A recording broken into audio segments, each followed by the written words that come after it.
لیکن کوئی وہاں بات کرنے کو کسی کی جرت نہیں ہے, کوئی جانے کو تیار نہیں ہے, کوئی کال اپ نوٹس نہیں ہے, کوئی ان کے ہاں کوئی حکومتی مشینری نہیں پہنچتی. محکمہ جنگلات کبھی پولیس کو لے کے نہیں جاتا, وہاں جا کے نہیں کہتا کہ جی یہ ایک غیر قانونی ریسٹ ہاؤس تعمیر ہے, اس کو گرایا جائے. اگر وہ غیر قانونی نہیں ہے تو سردار یعقوب صاحب کل ہی آ جائیں میڈیا پہ اور اس کے کاغذات دکھا دیں کہ وہ ان کی آبائی جائیداد ہے. تو ان کا سردار یعقوب صاحب کا جو اور بھی بہت سی باتیں اس طرح کی, لیکن اس پہ ہم آگے چل کے بات کریں گے. لیکن ابھی اسپیسیفکلی ٹو دی پوائنٹ میں صرف جنگلات کی بات کرنا چاہتا ہوں کہ وہاں تو آپ سوئے ہوئے ہیں, یا آپ ڈرتے ہیں, یا آپ کمپرومائزڈ ہیں. محکمہ جنگلات کے میں ڈی ایف او صاحب جو ہیں ان کو کہوں گا کہ میں سمجھ سکتا ہوں کہ آپ بے بس ہیں, اس لیے میں آپ کو ظاہر مخاطب بھی نہیں کر رہا. لیکن جو وفاقی لیول پہ جو لوگ یہ دیکھ رہے ہیں, میری کوشش ہوگی کہ یہ ویڈیو آصف علی زرداری صاحب تک بھی پہنچے اور یہ ویڈیو بلاول زرداری صاحب تک بھی پہنچے. بلاول صاحب کیونکہ میرٹ کی بالادستی کی بات کرتے ہیں, یوتھ کی امپاورمنٹ کی بات کرتے ہیں, اس طرح کی کافی سارے ان کے پوائنٹس ہوتے ہیں جو اکثر اوقات ہم سنتے ہیں میڈیا کے ذریعے, ان تک بھی پہنچے کہ آپ کی پارٹی کے تو جو سردار یعقوب صاحب ہیں جو کہ اب باضابطہ طور پہ اسکیم خور ایسوسیشن کے ان اپوزڈ پریزیڈنٹ لائف ٹائم منتخب ہو چکے ہوئے ہیں, تو انہوں نے تو وہاں یہ کام شروع کیا ہوا ہے. لیکن دوسری طرف محکمہ جنگلات کیا کر رہا ہے؟ محکمہ جنگلات سے میں ایک اور سوال ہے کہ بنجوسا لیک آپ کی ذمہ ہے کہ آپ نے اس کی صفائی کا خیال رکھنا ہے, آپ نے اس کو بہتر کرنا ہے. وہاں آپ کیا کر رہے ہیں؟ وہاں حالات یہ ہیں کہ میرا خیال ہے جو اتنی بڑی لیک کو کے اوپر ایک آدمی تعینات ہے, ایک خاکروب تعینات ہے جس کا کام ہے کہ اس نے اس کی صفائی کرنی ہے. تو وہ جو فورسٹ ٹورزم ہے یا جو جنگلات کے محکمے کے بے تحاشا کام ہے جس کے لیے ان کو بڑا بجٹ ملتا ہے, کروڑوں روپے ان کے پاس ہوتے ہیں, تو ان میں تو کچھ آپ نہیں کر رہے. آپ کی گاڑیوں کے پیٹرول, آپ کی باقی چیزیں, لیکن پبلک کو اسے کوئی فائدہ نہیں ہے. لیکن آپ کیا کر رہے ہیں؟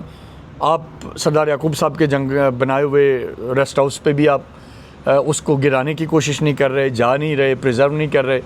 اور بہت ساری جو جنگلات کی لکڑی چوری ہو رہی ہے, باقی چیزیں ہو رہی ہیں, اس پہ آپ سوئے ہوئے ہیں. لیکن آپ کا بس کہاں چلتا ہے؟ آپ کا بس چلتا ہے کوئی غریب, آپ کو پتہ لگے کہ کوئی غریب کسی جگہ غلطی سے اس نے جنگلات کی حدود میں یا کہیں اس کی جو آبائی زمینیں ہیں جو پچھلے 60-70 سالوں سے اس کے آبا و اجداد کے زیر استعمال ہیں, ان کے ساتھ کہیں کوئی چھوٹا موٹا جنگلات کا ٹکڑا لگا ہے, اس پہ کوئی وہ روزی روٹی کر رہا ہے, کوئی ہوٹل بنا لیا ہے, کوئی شیڈ بنا کے اس کے اندر عارضی طور پہ وہ اپنا کوئی کام کر رہا ہے جس کو وہ مستقل کلیم بھی نہیں کر رہا کہ میرے لائف ٹائم میرا ہے. آپ وہاں پہنچ جاتے ہیں, پولیس لے کے پہنچ جاتے ہیں, اور پولیس بھی آپ کے کہنے پہ چلی جاتی ہے, اور آپ وہاں جا کے اس کے اوپر ایک مصیبت لے آتے ہیں. لیکن آپ سردار یعقوب صاحب کے ریسٹ ہاؤس کی طرف نہیں جاتے, آپ کی جرت نہیں ہوتی, آپ ڈرتے ہیں وہاں جانے سے. تو اس لیے میں آج وفاقی حکومت کو یہ بات بتانا چاہوں گا کہ آزاد کشمیر میں ظلم کی انتہا ہو رہی ہے. غریب کے اوپر جو زندگی ہے وہ اجیرن کی جا رہی ہے, اور سردار یعقوب صاحب کے ریسٹ ہاؤس کو کوئی نہیں چھیڑ رہا.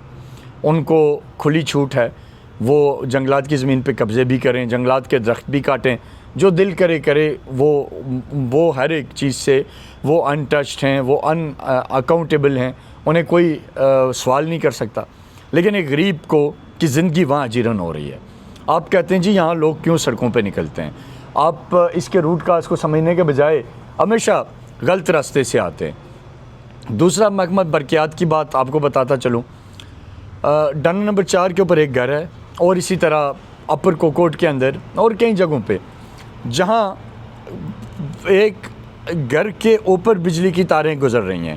پچھلے 3 سال سے اس گھر کے جو مالک ہیں وہ لوگوں کو محکمہ جنگلات کی منتیں کر رہے ہیں کہ بھائی یہ تاریں گریں گی, میرے بچے خدا نخواستہ کوئی نقصان ہو جائے گا.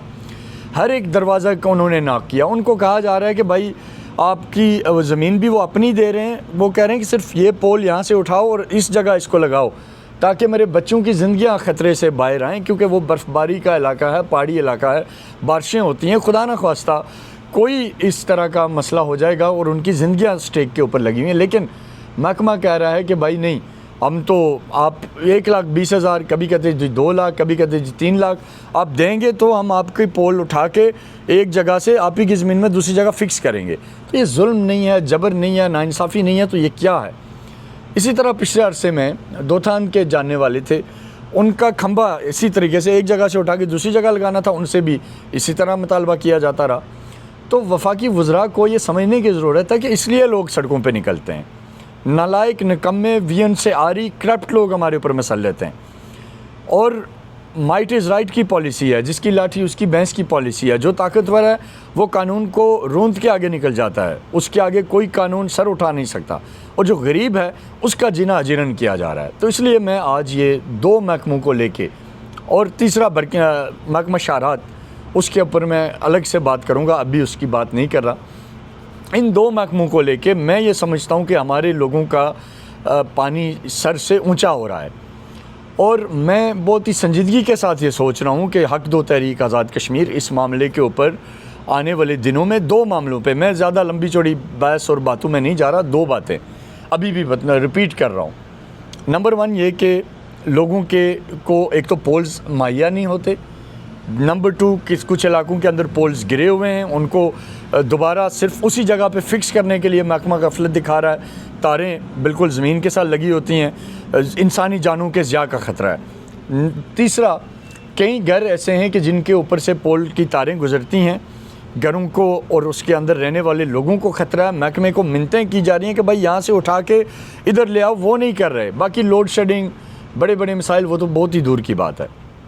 ایک تو یہ میں آپ کو بتا رہا ہوں کہ یہ پانی سر سے اوپر ہو رہا ہے. دوسرا جو مسئلہ ہمارا، میں نے جیسے ابھی جنگلات کا بتایا، غریبوں کو تنگ کیا جا رہا ہے اور امیروں کو اور طاقتوروں کے آگے گھٹنے ٹیک کے بیٹھا ہے یہ محکمہ، اور ان کے اوپر کارروائی نہیں کر رہے. اگر تو آپ قانون کو سب کے لیے برابر نہیں کر سکتے، اگر آپ صرف اور صرف آپ کہتے ہیں کہ جی صرف غریب کے اوپر آپ قانون لاگو کریں گے اور امیر کے لیے آپ کے پاس قانون امپلیمنٹ کرنے کا کوئی میکنزم نہیں ہے، اور آپ ڈرتے ہیں یا آپ ان سے خوف زدہ ہیں، تو میں بہت سنجیدگی کے ساتھ یہ سوچ رہا ہوں کہ ہم اس معاملے کو ٹیک اپ کریں گے اور اس کے اوپر ہم ایک احتجاجی شیڈول اگلے آنے والے دنوں میں جاری کریں گے. اور میں تمام حلقہ 3 کے لوگوں سے کہوں گا کہ جو یہ حالات فیس کر رہے ہیں وہ میرے ساتھ رابطہ کریں، اور ہم ان کو دکھائیں گے پھر کہ آپ کس طرح چند ہی لوگوں کے لیے آپ محکمہ بنے ہوئے ہیں، اور امیروں کے طرف آپ جا نہیں سکتے. قانون امپلیمنٹ کر سکتے ہیں تو ہر ایک کے پاس جائیں. کل سردار یعقوب صاحب کا ریسٹ ہاؤس گرائیں، اس کے بعد سے جس کا مرضی گرائیں، ہم آپ کے ساتھ ہوں گے، سب سے پہلے ہوں گے. لیکن یہ نہیں ہوگا کہ غریب کو آپ دمکائیں، غریب کی آپ تذلیل کریں، غریب کو آپ سر بازار ذلیل کریں، اور طاقتور آپ کے سر پہ پیر رکھ کے وہاں کام کرے اور آپ اس کے اوپر کوئی ایکشن نہ لیں. یہ ہم نہیں ہونے دیں گے. اور حبیب جالب کے اس آخری یہ ایک دستور نظم جو میں الیکشن میں بھی پڑھتا تھا اور آپ کو بھی بتاؤں، اور میں وفاقی وزراء کو بھی کہوں گا، باقی آزاد کشمیر کا وزیر اعظم یا وہاں کا کوئی بھی اس قابل نہیں ہے کہ اس کو مخاطب کر کے ہم بات کر سکیں. وہ اپنی جو آپ کہہ سکتے ہیں کہ جو لیجیٹیمیٹ ان کی حیثیت ہے وہ کھو چکے ہیں، اس لیے کہ وہ کچھ کر ہی نہیں پا رہے. تو وفاقی وزراء کو میں کہنا چاہوں گا کہ حبیب جالب کی جو دستور نظم ہے، دیپ جس کا محلات ہی میں جلے، چند لوگوں کی خوشیوں کو لے کر چلے، وہ جو سائے میں ہر مصلحت کے پلے. یعنی سردار یعقوب کا ریسٹ ہاؤس تو آپ نہیں گرا سکتے، غریب آدمی کا جو چھوٹا سا ڈھابا ہے وہ آپ اس کے اوپر شیر ہوئے ہیں. ایسے دستور کو صبح بے نور کو میں نہیں مانتا، میں نہیں جانتا. میں بھی خائف نہیں تقتدار سے، میں بھی منصور ہوں قید و اغیار سے. یہ غریب لوگ جو میرے جیسے لوگ آپ سے مخاطب ہیں وفاقی حکومت سے، کیوں ڈراتے ہو زندہ کی دیوار سے؟ ظلم کی بات کو، جہل کی رات کو، میں نہیں مانتا، میں نہیں جانتا. پھر یہ جو آزاد کشمیر کے جو ہمارے اوپر جو مسلط لٹیرے ہیں، ان کے لیے یہ آخری فقرہ ہے کہ تم نے لوٹا ہے صدیوں ہمارا سکون، اب نہ ہم پہ چل سکے گا تمہارا فسوں.